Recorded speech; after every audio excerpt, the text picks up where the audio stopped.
माननीय सभासदों, अध्यक्ष महोदया,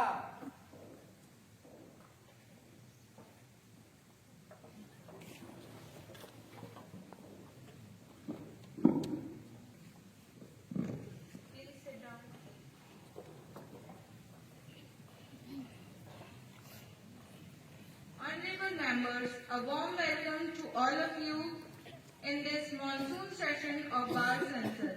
New members will take oath or affirmation. Mr. Secretary General.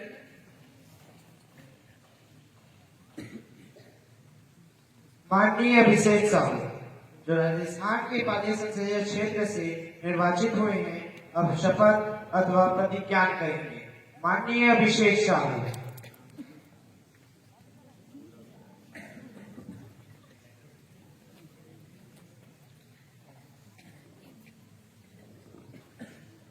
महोदय, आप शपथ ग्रहण करेंगे या प्रतिज्ञा करेंगे? महोदय, आप किस भाषा में शपथ लेना चाहेंगे?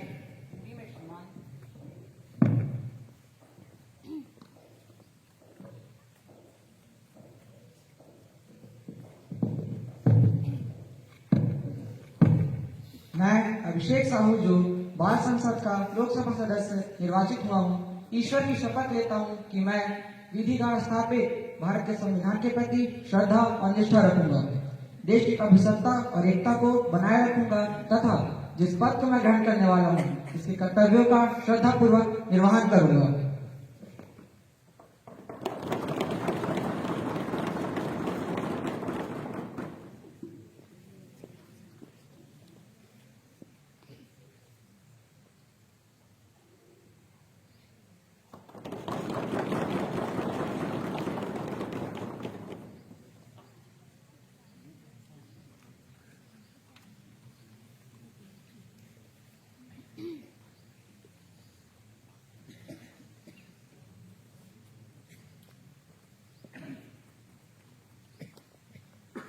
माननीय लोकश्री रजक, अब शपथ अथवा प्रतिज्ञा करेंगे।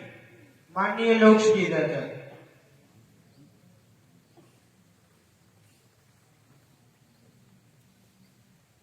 महोदय, आप शपथ लेना चाहेंगी या प्रतिज्ञा करेंगी? महोदय, आप किस भाषा में शपथ लेना चाहेंगी?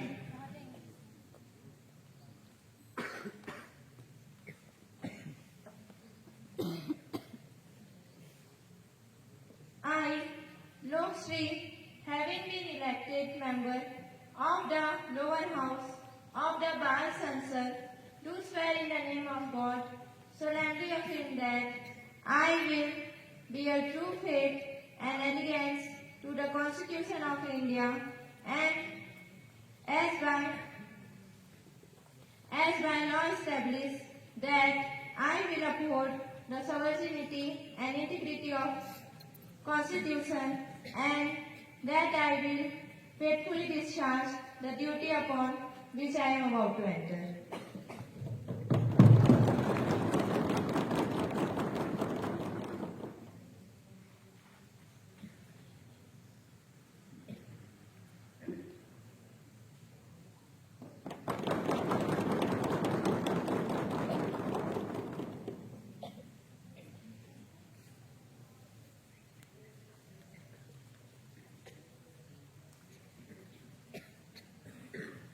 Honorable members, as we are meeting today after 2 months, it is my sad duty to convey to the House Shri that former Prime Minister Mr. Manmohan Singh passed away on 26 December 2024. As the 14th Prime Minister and the first Sikh to hold this post, Dr. Singh is a distinguished economist and played a vital role in sustaining the India's economy. He is best remembered for his historic contribution as Finance Minister in 1991 when he opened up the India's economy to the global world. Dr. Singh retired from the Rajya Sabha in April 2024 representing Rajasthan. He served as member of Assam in upper house for 6 consecutive terms since 1991. प्रधानमंत्री श्रीमती, मैं doctor Manmohan जिनकी मृत्यु पर सभा ने शोक व्यक्त किया है, को अपनी श्रद्धांजलि अर्पित करती हूँ। वे एक प्रभावी व्यक्ति थे और देश के 14वें प्रधानमंत्री। इस पद पर आसीन होने वाले वे पहले सिख थे जिन्होंने देश की अर्थव्यवस्था को बनाए रखने में महत्वपूर्ण योगदान निभाया। मैं उनके परिवार के लिए अपनी गहरी संवेदना प्रकट करती हूँ। विपक्षी नेता। महोदय, मैं आप एवं सदस्य नेता द्वारा अर्पित की श्रद्धांजलि में अपने को भी संयोजित करती हूँ। डॉक्टर मनमोहन सिंह जी के साथ काम करने का मेरा सौभाग्य रहा है। उन्होंने 2000 के दशक में आर्थिक संकट के दौरान चुनौतीपूर्ण समय में भारत को वैश्विक आर्थिक प्रमुखता की ओर अग्रसर किया था। मैं शोक संतप्त परिवार को संवेदनाएं भेजने के लिए अपनी ओर से अपने दल को भी संयोजित करती हूँ। Members, you will stand in silence for few moments to show your condolences. Secretary General, condolences will be sent to the bereaved family.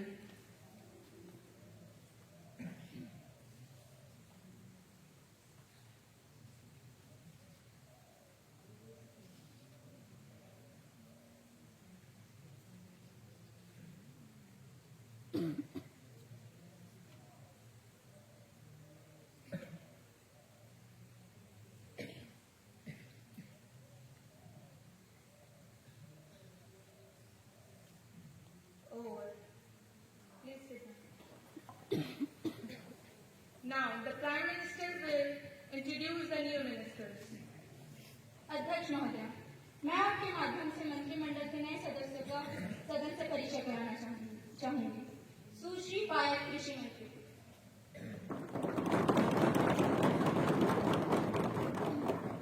सुश्री नमिता खेल मंत्री,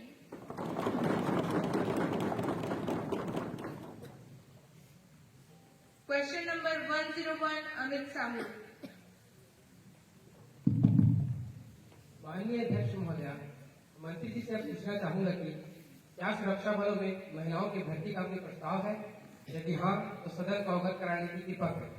मैं पूछना चाहूंगा कि क्या सुरक्षा बलों में नौकरियों में महिलाओं की भर्ती से क्या सुरक्षा बलों की कार्य क्षमता एवं कार्य प्रणाली प्रभावित नहीं होगी? यदि हाँ, तो सदन को अवगत कराने की कृपा करें। Defense Minister, please, Purnima Dhurve. माननीय अध्यक्ष महोदय, मैं सदन को आपके माध्यम से यह बताना चाहूंगी कि सरकार महिलाओं की देश में भागीदारी के प्रति काफी सजग है और महिलाएं अपनी कार्य क्षमता का परिचय सभी क्षेत्रों में दे रही है। रही बात सेना की तो माननीय अध्यक्ष महोदय, मैं बताना चाहूंगी अन्य सेवा कमीशन के द्वारा महिलाओं को सेना में शामिल किया जाता है और जिन शाखाओं में सीधे रूप से लड़ाई में शामिल किया जाता है उन्हें छोड़कर सशस्त्र सेवाओं में कमीशन भी प्रदान किया जाता है।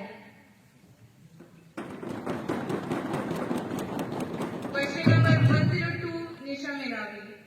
माननीय अध्यक्ष महोदय, मैं माननीय रक्षा मंत्री से यह प्रश्न करना चाहूंगी कि क्या सरकार भारतीय सीमाओं में हो रहे सैन्य घटनाओं से अनजान है या केवल विदेशी यात्राओं का आनंद उठाया जा रहा है? चुनावी रैलियों के दौरान माननीय प्रधानमंत्री जी ने चुनाव के पश्चात पड़ोसी देशों को अपनी सैन्य शक्ति प्रदर्शन करने का दावा किया था और पड़ोसी देशों को अपनी ताकत दिखाकर डराने का प्रण लिया था। लेकिन क्या ये सिर्फ चुनावी वादे थे? क्योंकि अभी तक भूटान सीमा में होने वाली चीनी घुसपैठियों को नकारा जा रहा है। आखिर ऐसा क्यों हो रहा है? Defense Minister, please, Purnima Dhurve.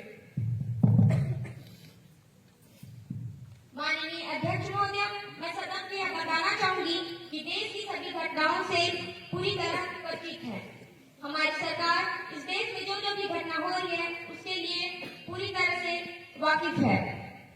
और रही बात विदेशी यात्रा की तो उनका संबंध देश के विकास की ओर अग्रसर है, जिनके राष्ट्रपति श्री जिनपिंग के भारतीय दौरे के दौरान सामरिक महत्व के मुद्दों पर चर्चा की गई। हमारी सरकार, माननीय अध्यक्ष महोदय, अगर बात भूटान की है तो हमारी सरकार भूटान की सुरक्षा के लिए प्रतिबद्ध है। हमारी सरकार चीन एवं विदेशी देशों के साथ शांति वार्ता का प्रयास कर रही है। Question number 103, Tamanna. माननीय अध्यक्ष महोदय, मैं आपके माध्यम से सत्तादल को यह बताना चाहूंगी कि सरकार तमाम दावे करने के बावजूद महिलाओं के प्रति हो रहे हिंसा व अपराध थमने का नाम ही नहीं ले रहे। अभी हाल ही में कोलकाता में एक डॉक्टर के साथ गैंग रेप का मामला सामने आया है। यह हमारे देश के लिए कितनी शर्म की बात है। आखिर कौन है दोषी? क्या सरकार सो रही है? महोदय, मैं सरकार से प्रश्न पूछना चाहूंगी कि सरकार के पास इस मामले में कोई कदम उठा रही है? उनके पास कोई संबंधित आंकड़े हैं? यदि हाँ, तो संबंधित जानकारी संसद में प्रदान करें। Minister of State of Women and Child Development, please.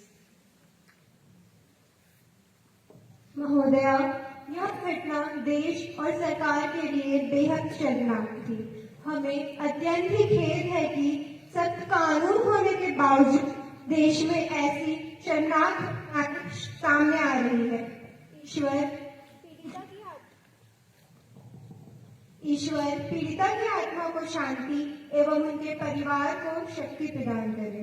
मैं सदन को यह बताना चाहूंगी कि महिलाओं के खिलाफ हो रहे अपराध में हत्या, बलात्कार, दहेज हत्या और आत्महत्या के लिए उकसाना आदि शामिल है। इसके अलावा महिलाएं ऐसे क्रूरता, हिंसा एवं अपहरण जैसे अपराधों के भी शिकार होती है। एनसीआरबी द्वारा हाल ही के आंकड़ों में बताया गया है कि साल 2019 में भारत में रोजाना दुष्कर्म के औसत 87 मामले दर्ज किए गए। रिपोर्ट में बताया गया कि महिलाओं के खिलाफ दर्ज किए अपराध में 4,05,861 मामले दर्ज हुए। अनुसूचित जनजाति के महिलाओं के खिलाफ बलात्कार के मामलों में राजस्थान 554 मामलों के साथ सबसे ऊपर है, जबकि 537 मामलों के साथ उत्तर प्रदेश दूसरे स्थान पर है। अनुसूचित जाति के महिलाओं के खिलाफ बलात्कार के मामले सबसे ज्यादा मध्य प्रदेश में दर्ज किए गए।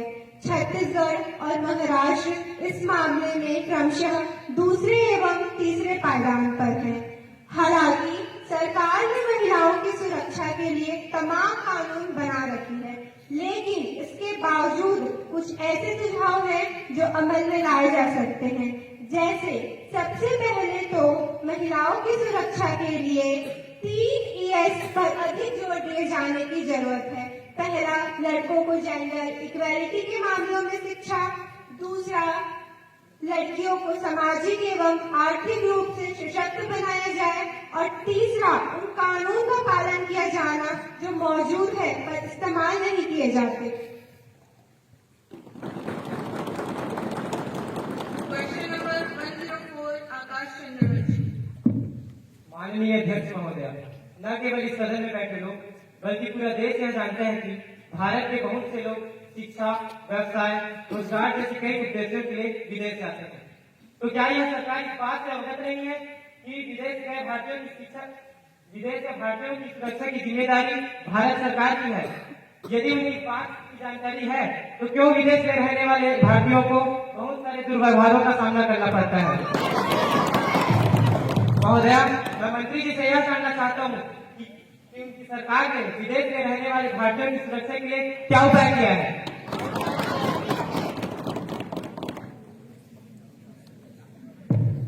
माननीय अध्यक्ष महोदया, मैं बताना चाहता हूं कि हमारी सरकार ने मजबूत संसदीय ढांचा स्थापित किया है जो भारतीयों के कल्याण, सुरक्षा सुनिश्चित करने और शोषण को रोकने की दिशा में काम करता है।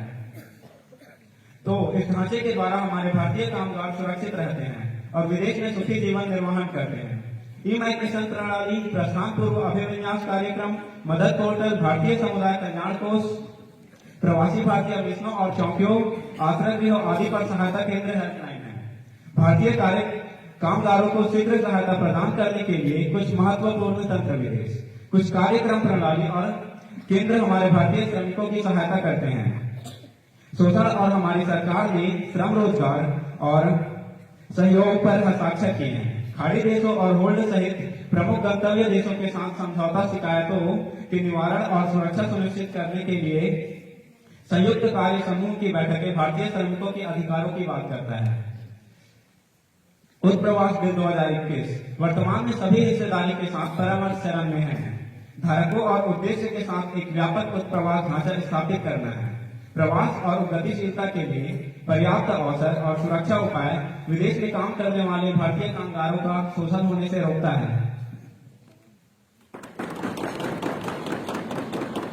Question number 105, Roshni Chidavi.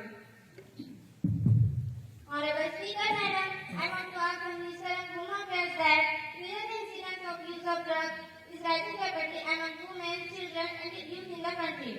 State-wise, the number of cases of drug abuse registered and the number of persons arrested or booked for trading in drugs and psychotropic substances during the last 3 years.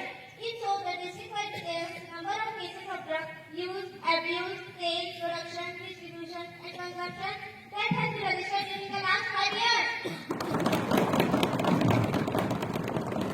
Answer, Minister of State of Ministry Home Affairs, R.T. Thakur.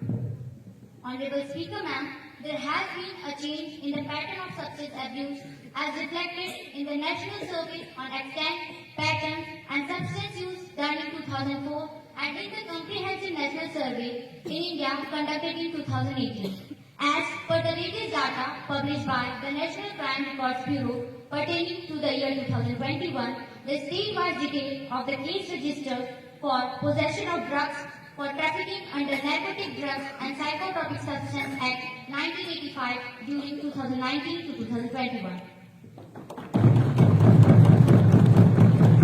Question number 106, Reshmi Karune.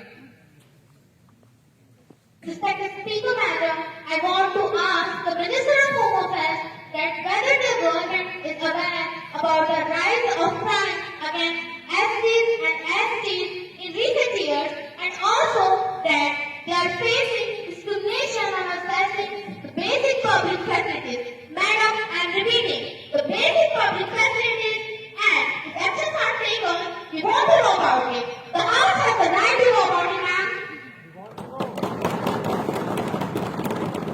And we also want to know the trace of crime against SCs and STs in country during each of the last 4 years and current year, state-wise and duty-wise. Answer, Minister of State in the Ministry of Home Affairs, R.T. Thakur. Respected Speaker, ma'am, the National Crime Records Bureau compiles and publishes statistical data on crime in its publication Crime in India. The published reports are available until the year 2021. The detail of the number of cases registered under the crime against scheduled castes and scheduled tribes during the year 2018 to 21. Police and public orders are the state subject under the 7th schedule to the Constitution of India. The responsibility of maintaining the law, property of citizens and protection of life, including SCs and STs, rests with the respective state government. Bureau of Public Research and Development conducts training, courses and webinars from time to time for police, personally sensitizing them for the effective implementation of the Scheduled Caste and Scheduled Tribes POA Act 1989. In addition, the Government of India has issued advisories to the states from time to time to implement the provisions of the POA Act and rules in the letter and the spirit, which are available at www.mha.government.in.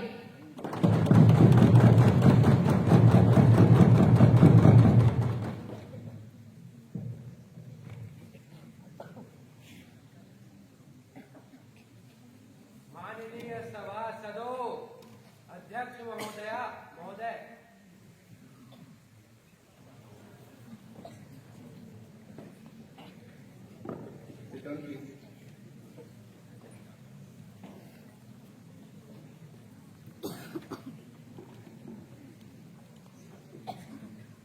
Now, question number 107, Vinayak Tiwari.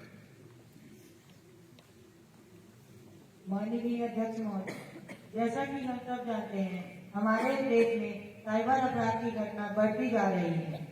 मैं सरकार से पूछना चाहता हूं कि क्या सरकार cyber अपराध से निपटने के लिए कोई अधिकृत साइबर सुरक्षा संस्थान स्थापित कर रही है?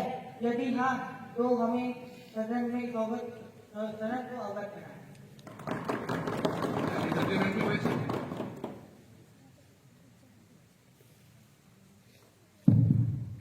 माननीय अध्यक्ष महोदय, साइबर अपराध पुलिस को सुविधा प्रदान करने के लिए उन्नत उपकरणों के साथ और संरचनात्मक सुविधाओं के सृजन हेतु राज्यों या संघ राज्य क्षेत्रों को कितनी धनराशि आवंटित की गई है? कृपया ब्यौरा दें।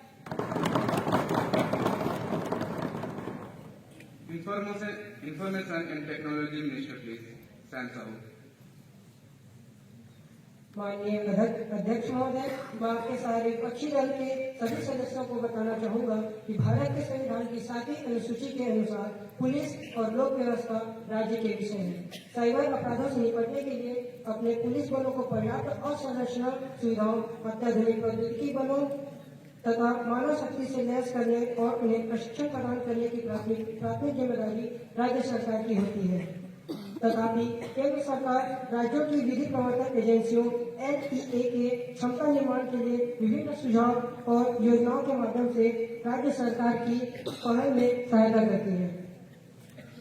गृह मंत्रालय ने पुलिस के आधुनिकीकरण हेतु राज्यों और संघ राज्य क्षेत्रों की आवश्यकता नामक योजना के अंतर्गत नवीनतम हथियार, प्रशिक्षण यंत्र, फॉरेंसिक उपकरण, साइबर पुलिस एवं संबंधित उपकरण आदि की खरीद हेतु राज्यों और संघ राज्यों को सहायता प्रदान की है। राज्य सरकारें साइबर अपराधों से निपटने सहित अपनी रणनीतिक प्राथमिकताओं और जरूरतों के अनुसार राज्य कार्य योजनाएं SKP तैयार करती है। Question number 108, Suman Razak. Honorable Speaker, sir, as we all know that the cyclone Biparjoy has left a devastating impact in Gujarat in 2023. Thousands of lives, including the agricultural sector, were affected the most. Now, will the Minister of Home Affairs be pleased to state first the estimates made by government regarding the loss caused to the farmer due to the cyclone Biparjoy in Gujarat, and second, the quantum of relief amount provided by government to the farmers so far to make up the loss caused to the farmers, and the quantum of relief amount being planned to be given in the future. Answer, Ministry of Home Affairs, Aarti Thakur. Honorable Speaker, sir, as per the memorandum received from the state government of Gujarat, 1.33 lakh hectare area is reported to have been affected due to the cyclone Biparjoy. The financial assistance is provided to the affected states from SDRF for management of the relief necessitated by the natural disaster. Additional finance assistance is extended from NDRF as per the laid-down procedure, which includes an assessment based on the visit of Inter-Ministerial Central Team. In order to support the affected people of Gujarat after the cyclone Biparjoy, the central government has released rupees 1,140 crores to Gujarat from SDRF as central share for the immediate relief operations.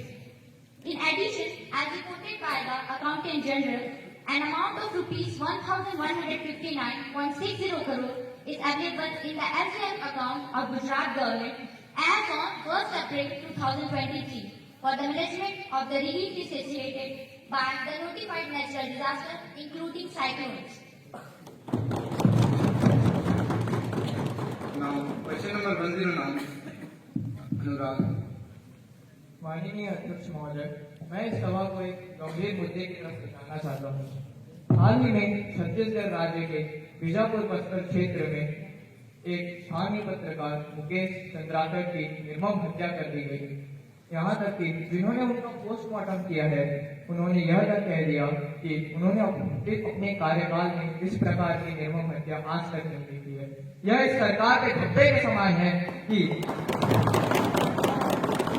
अब मैं सिर्फ गृह मंत्री से यह पूछना चाहता हूं कि क्या यह सच है कि सरकार पत्रकारों की सुरक्षा के लिए मानक प्रचालन प्रक्रियाओं के संबंध में एक मसौदा तैयार कर रही है? यदि हाँ, तो तत्संबंधी ब्यौरा क्या है?